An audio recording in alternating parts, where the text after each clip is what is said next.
Good evening. This is the regular meeting of the Board of Commissioners, St. Charles Parish Housing Authority, Tuesday, September 29th, 2020.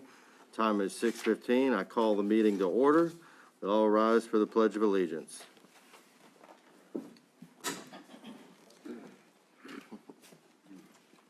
Pledge allegiance to the flag of the United States of America, and to the republic for which it stands, one nation, under God, indivisible, with liberty and justice for all.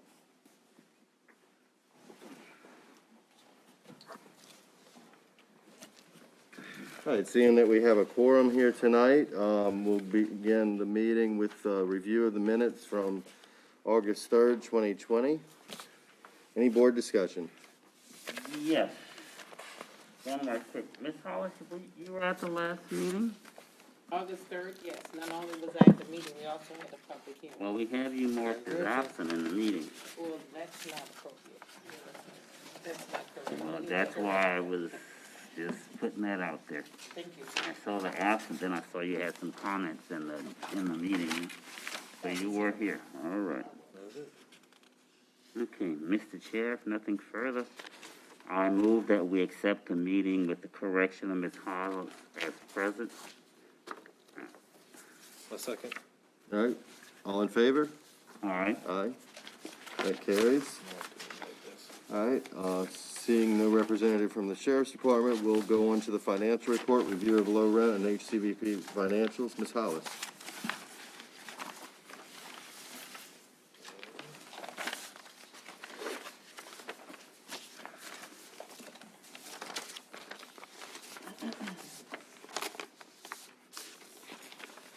One second.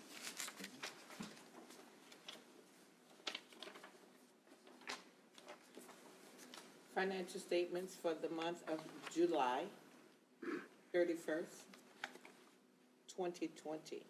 As it relates to Section 8, Section 8, I'm still getting adjusted to the fact that we have readable financials, but operation reserve for the agency right now at this particular time, I'm on page 4. Our operation reserve is a negative for this particular month, 24,000, and we're also at the same time we have 84,000 in reserves. The relevance of this is that we a year ago was 169,000 negative to date.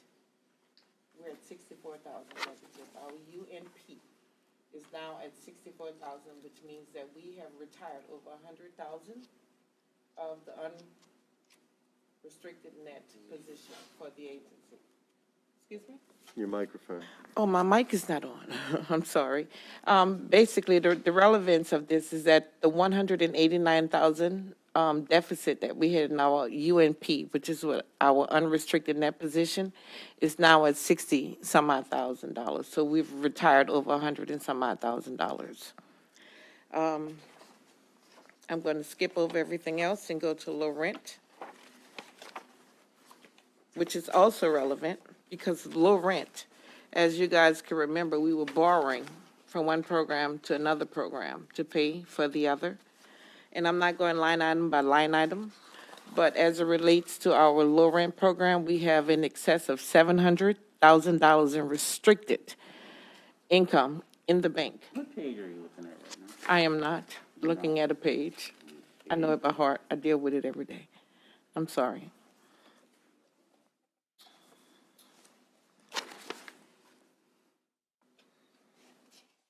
And I want to say that it's 100% because I wasn't prepared. I came in here without a packet. So I am definitely relying on information that I know by heart because I deal with it every day. But it is in your packet. We have over $70,000 in the bank. That's after all debt has been paid. It's restricted, and everything that we have in the bank is restricted income. Restricted reserves, which means we cannot spend it It can only be used on operational costs pertaining to operating the company as it relates to the HCV program and what we have in the bank, which is in excess of almost $300,000. What that does is allow us to operate for up to 3 months if for some reason the federal government cannot fund us. And So- that's just low rent you're speaking of right now. I'm now on low rent, but the same applies to the HCV program. As a result of that, and as a result of our financials, our agency has been taken from troubled to standard. We are no longer a troubled agency. How awesome is I that? think we need a round of applause for that one. That's been a long, It's been a lot of years. So, inadequate, but that's my report on the financials. And everything is here documented, including the bank accounts. well, I know that all the board members have reviewed the board package and the financials. Is there any board discussion regarding the financials? Does anybody know how long it was since this agency was a standard?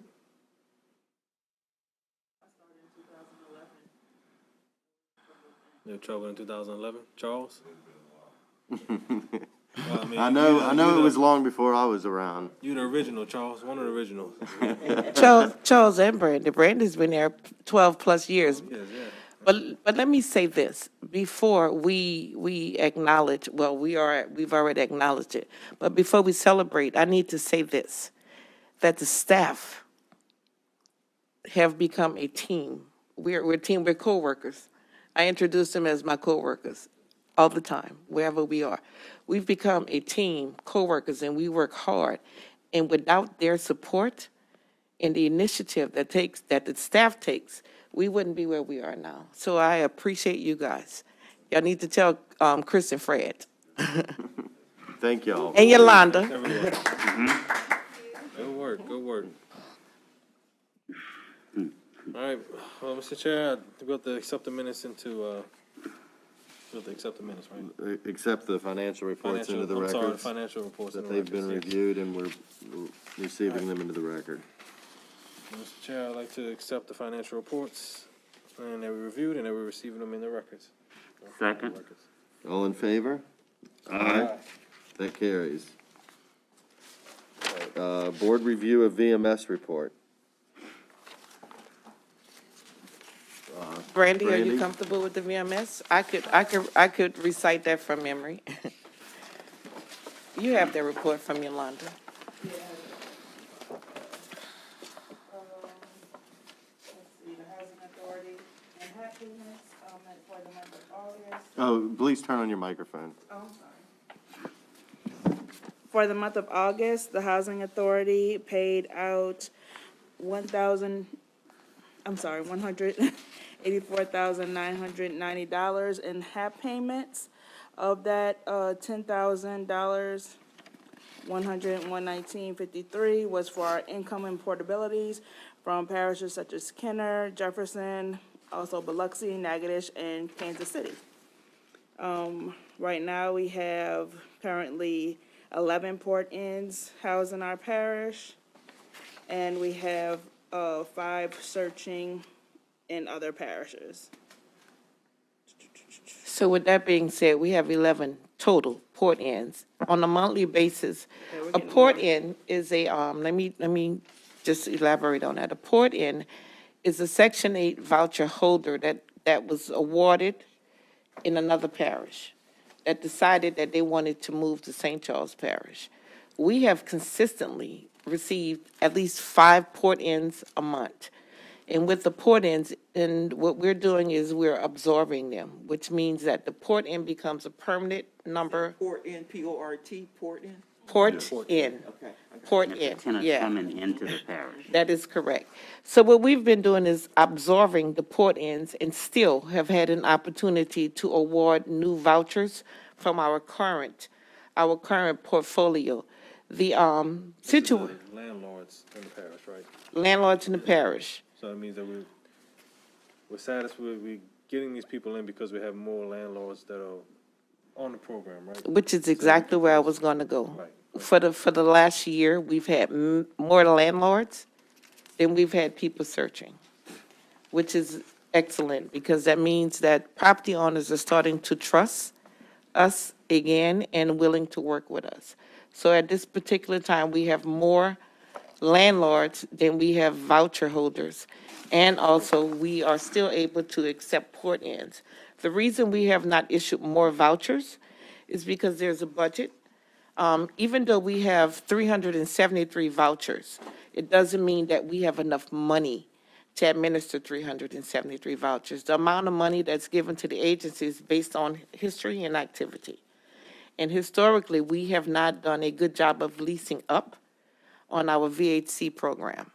But next year, based on what has occurred over the last, I want to say 18 months, our budget will increase.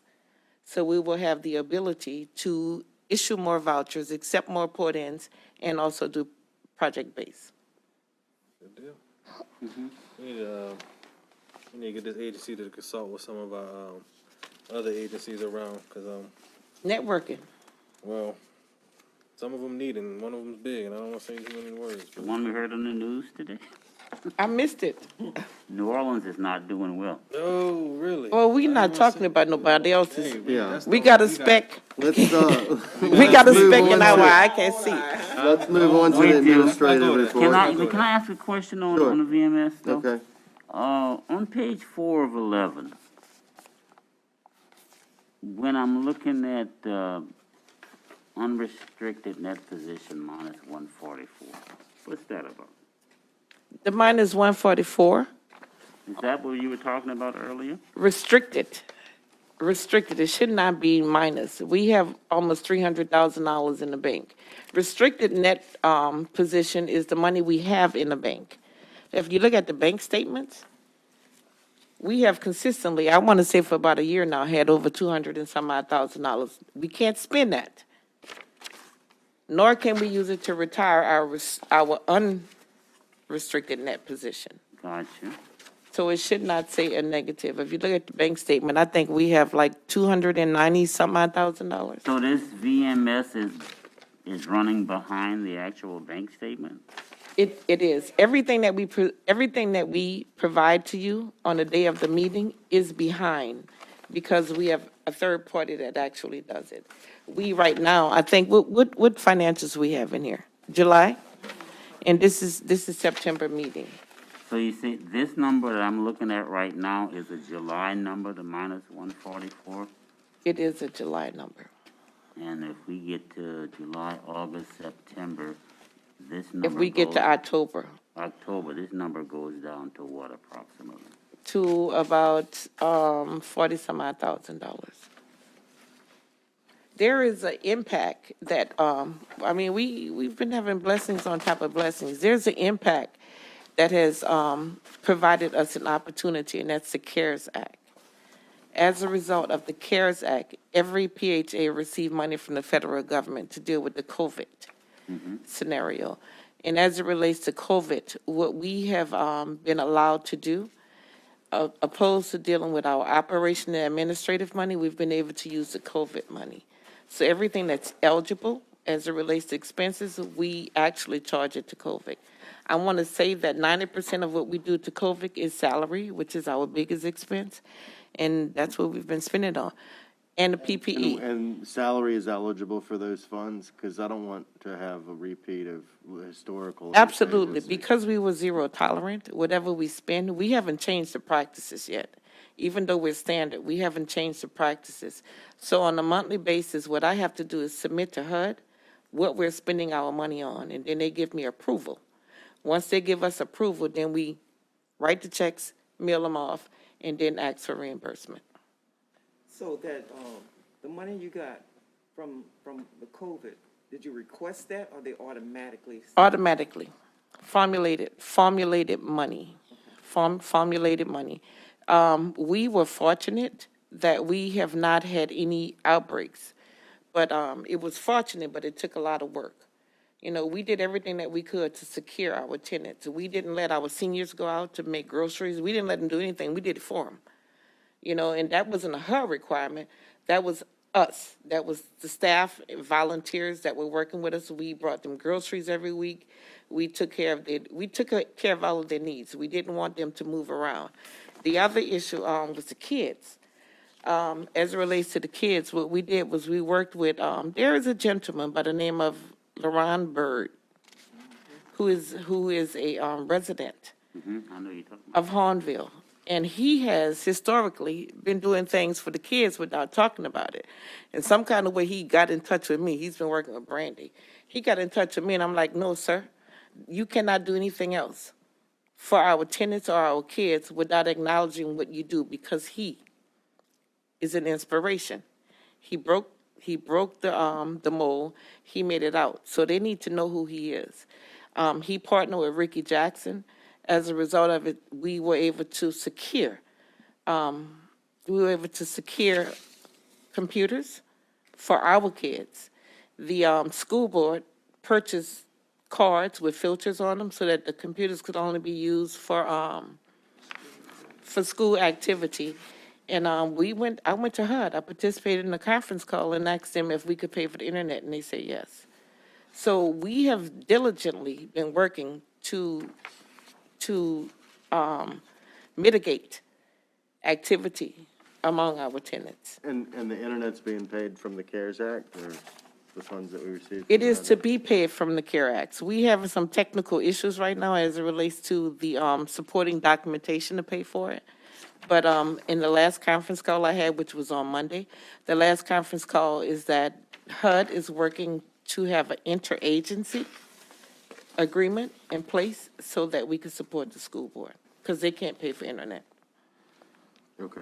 But outside of that, we've worked hard. We've worked hard to make sure that we tried our best to mitigate COVID among our population. And we've only had one case. All right. So we've been exposed many times. And we get tested every time we get exposed. Yes. And isolate. Yeah. All right, well, Ms. Hollis, you can give us an update on agency? I mean, we kind of touched a lot of things just now, but. I kind of did. I need to learn how to stay on schedule.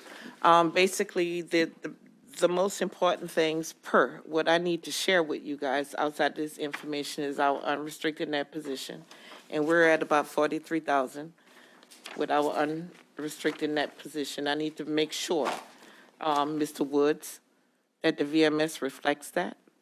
That's why I asked, because it does have the 144,000. Yes, that was very good. The other thing is our MENOR. Our MENOR, which was 0.036, is now at 1.43. 1.3?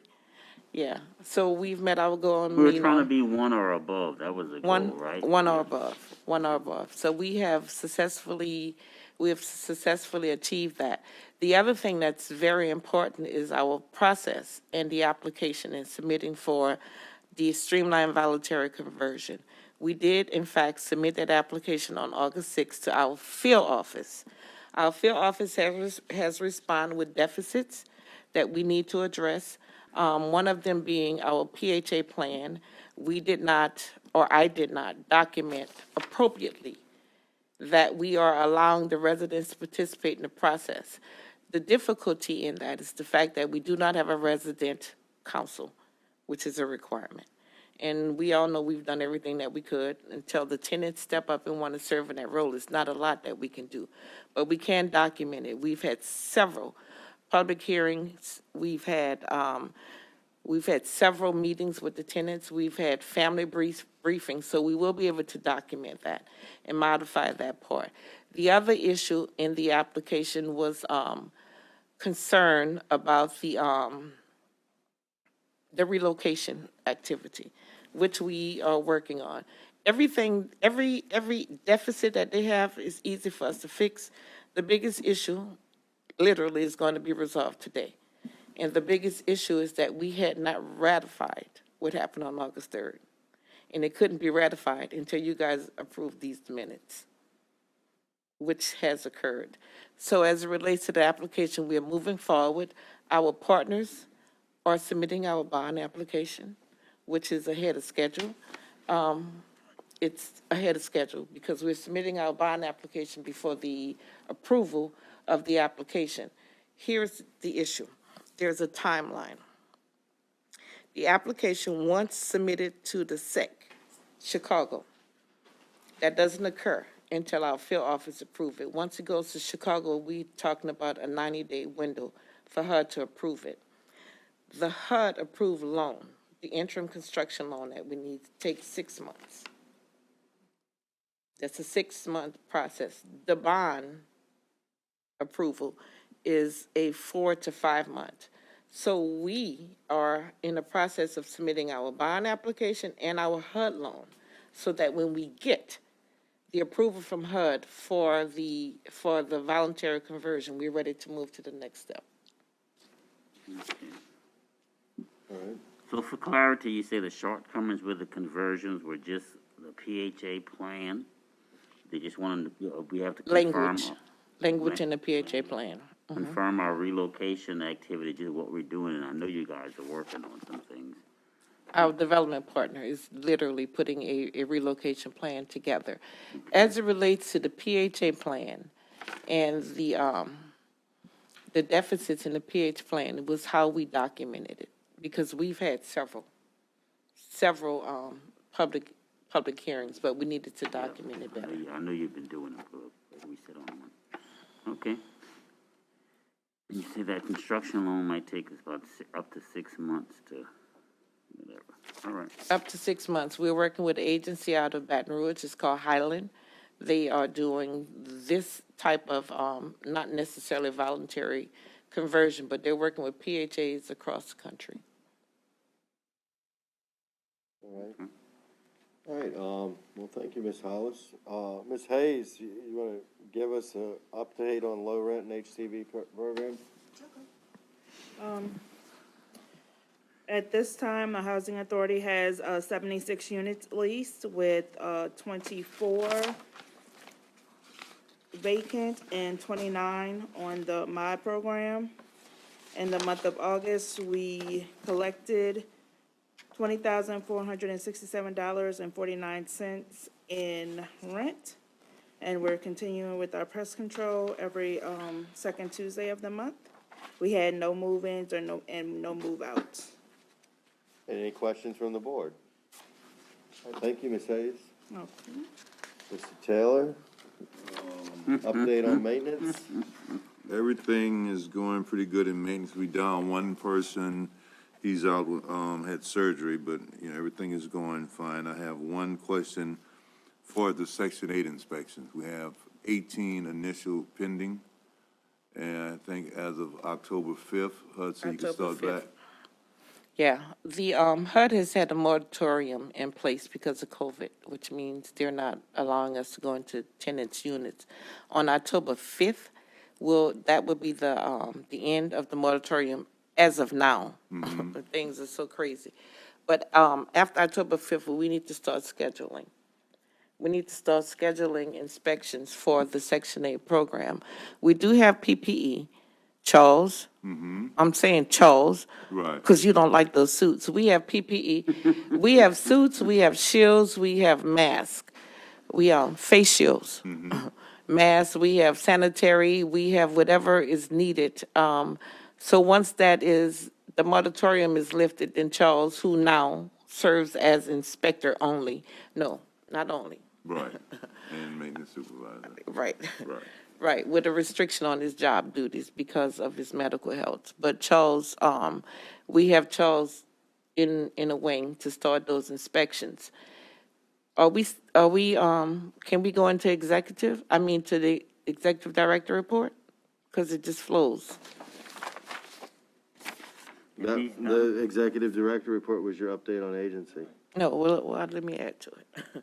Let me add to it. So with the inspection report, with the inspections that Charles is going to do in October 5th, it brings me into what I really wanted to talk about today, because everything else is kind of like in a holding position, is the RFP for the HCV program. Yes, ma'am. Which is very important. On our audit, we are going to get hit and I shared this, I think I may have shared it at the August meeting, but we're going to get hit on our audit report. We did well in every area except the HCV program. And we have historically had problems with the HCV program. With my limited experience, I felt as if it was best if we brought in a professional to not only help guide us through this process, at least for 1 year, but also go back retroactively and clean up some of the things that's there, things that I can't see. And things and Brandy, who does an excellent job, things that Brandy can't see. I think that's very important for us, for the health of the agency as we move forward, because we will never again be a public housing agency, but we will always be a contract administrator of the HCV program, be it the housing choice program or the project base. That's who we are going to be. So here's the dilemma, and the reason I wanted the board to read over all of that is because the proposed amount came back at $171,000. I was gonna ask you what that was. That's it. That's it. That's excessive to me. We, currently we get 183,000. 183,000. So that means we will be giving up all of the profits that we make from the HCV program. But here are the pros and the cons. The profits that we make from the HCV program goes into the bank as restricted income. We can't spend it unless we're spending it on the HCV program. I can't do anything else with it. Y'all understand that part? Mm-hmm. That's the pro. The con is that we won't be able to build any more restricted income in that account during that 1 year period. So what I need the commissioners to do is to review that information that has been provided. Talk to our fee accountant. I've tried to get her to include you guys in meals when she get on me, because she really gets on me. Have y'all seen that? But it's awesome because it's a learning. It's something you don't know what you don't know until you don't know, or until you've been exposed to it. But talk to the fee accounting, and I need y'all to weigh the pros and the cons. I personally think that it is worth giving up developing 1 year of restricted income to make sure that we're solid That's what I was thinking. as it relates to the HCV program. That's my suggestion, but I want y'all to take the And time. this was the only company that responded to the RFP? Only one company respond. And that is Nan McKay. Nan McKay currently administers Jefferson Parish's That's program. I did see that. And They- what, do we know what they charge Jefferson Parish? Have no idea, but what I do know is that we could go and negotiate. What I'm thinking that we could do, once I get some feedback from the board, is sit down and renegotiate the scope of the service. Because here are the issues. They only have to administer any new vouchers. That's one. Secondly, we only need them to do certification and filing. The VMS situation, I'm very comfortable with HSA. The financial reporting, I'm very comfortable with HSA. So I think that we could kind of like carve out some of the things that's in the proposal and limit the scope of service. We just need them to certify clients. That's a whole nother story. So I think that we can negotiate it down. But I need feedback from you guys. When are we going to, because I did get to read some of this. When are you hoping to When put are we this into gonna- effect or to reject it, one or the other? It's on us. Ms. Prevost has already given her letter of resignation. What I have negotiated with Ms. Prevost is that she stay in place until we make a decision. Okay. So the question Our from, fiscal year ends on the 30th, I'm sorry. I was saying, the question for me is, when are we gonna sit down and discuss this? I mean, Well, we've had, the I discussion. need y'all to give that feedback to me. I When- can only talk to when we- one or two of you guys at a time. When we have discussions, we can't have a quorum of the board having discussions, so we need a subcommittee. Is this a formed. topic that can be discussed in executive session? It can, but It's it not needs- gonna matter if we go into executive session. You have to digest that, and among you guys, you ask I mean, questions. if you have questions or something, I mean, it's a topic that can be addressed in an executive session. But that is a huge proposal of what is being done. It needs to be digested beforehand, and if we're going to go into executive session to discuss it, it needs to be advertised prior to the meeting. What I recommend is that maybe one or two of you guys in intervals sit with me and we do a conference call with James from Namaka. We can do up to two at a time. Two at a time, gather your questions. So, Hey, you all right, I think you said 171? 171. That does, it's a lot. It's a lot It's- of money. so let's, It's over 90%. our next meeting, That's annual. we do, huh? do we have? But we need haven't- 1 year, just we- 1 year. Oh, just one, okay. We're still having a meeting scheduled for October, correct? Correct. All right, so prior to the October meeting at least, whether we vote on it or not in October, prior to the October meeting, can we all commit to have at least one teleconference individually with Ms. Hollis and representatives From Namaka. from Namaka to try and hash out questions, issues, scope of service, whatever we can figure out in regard to how we're going to proceed. And then and put it on the agenda for next month to be an executive session. So it's there if we need it. And if we don't need it, then we can either vote up or down, or we can table it for the following meeting.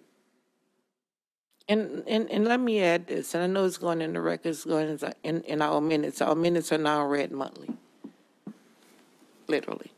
One of the threats that was given to us as a result to the HCV debt that we have now demonstrated that we can pay was that they would take our HCV program and give it to another agency.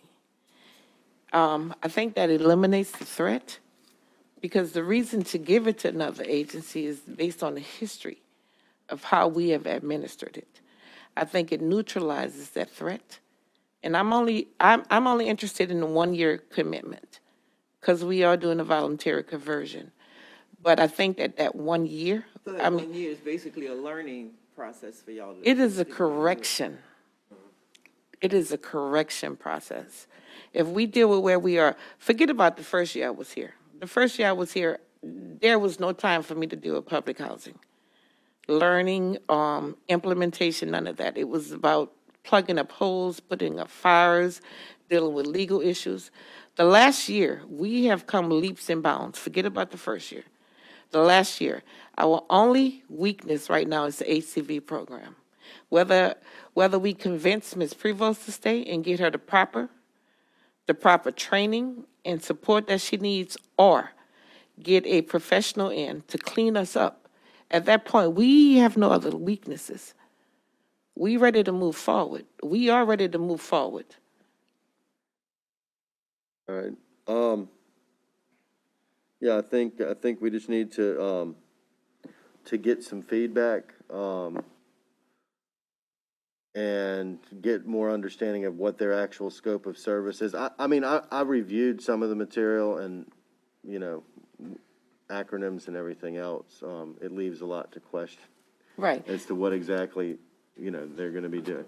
Yeah, I read it. I thought it was standard. I thought that it was a standard response. It did not, and I think they just was trying to respond. We didn't give them a lot of time. I think they put their name out there, but as far as what the true scope of service is that justifies a price, and I'd like to see other agencies that are comparable to our size and larger than our size.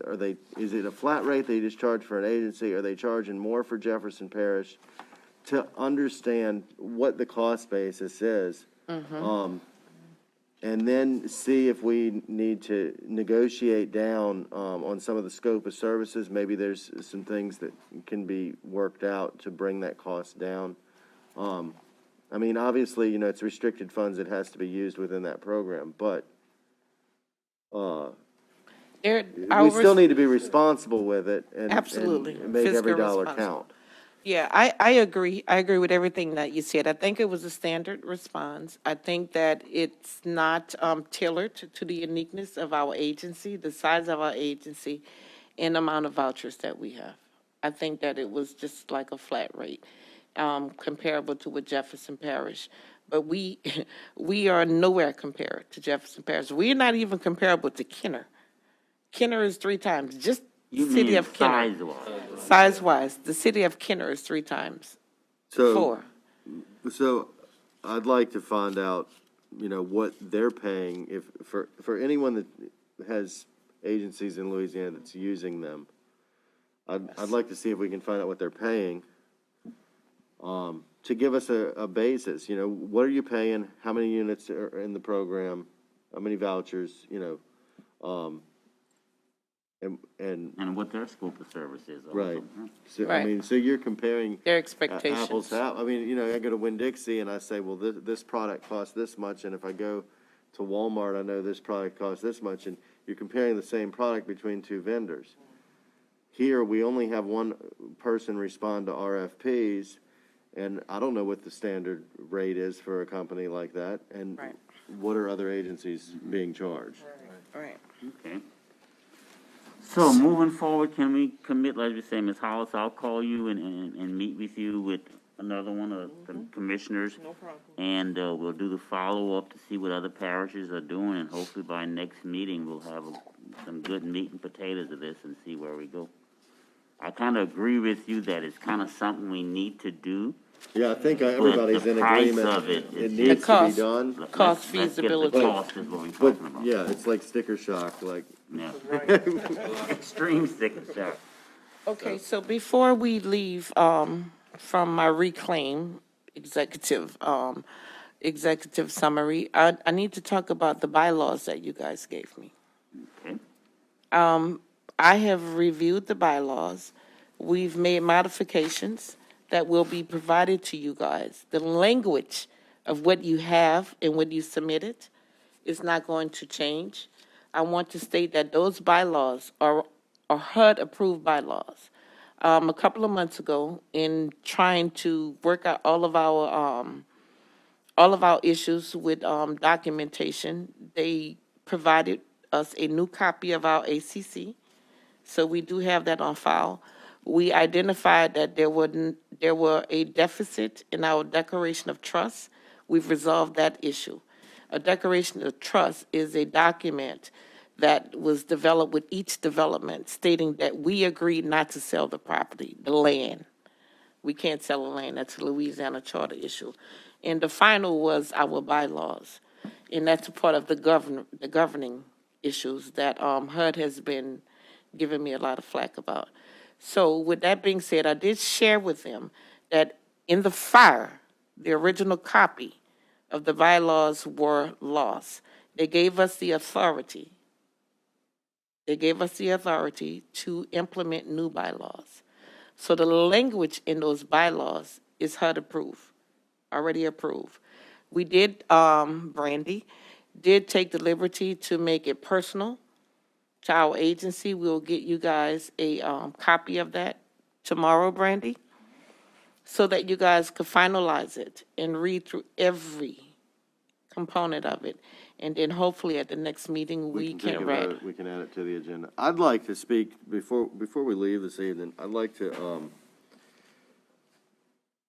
can we clean up the agenda a little bit? I'll get with you, Ms. Hollis, on some suggestions I have, and maybe we can Clean it up. clean it up so it flows a little better.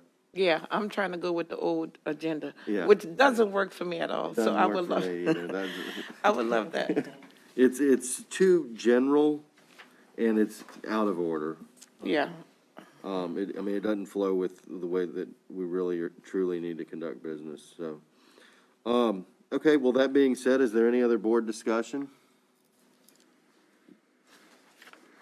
All right, any public comments? Seeing none, do we have a motion to adjourn? Mr. Chair, I move that we adjourn the meeting. Second. All in favor? Aye. That motion carries. The time is 6:53. The meeting is adjourned.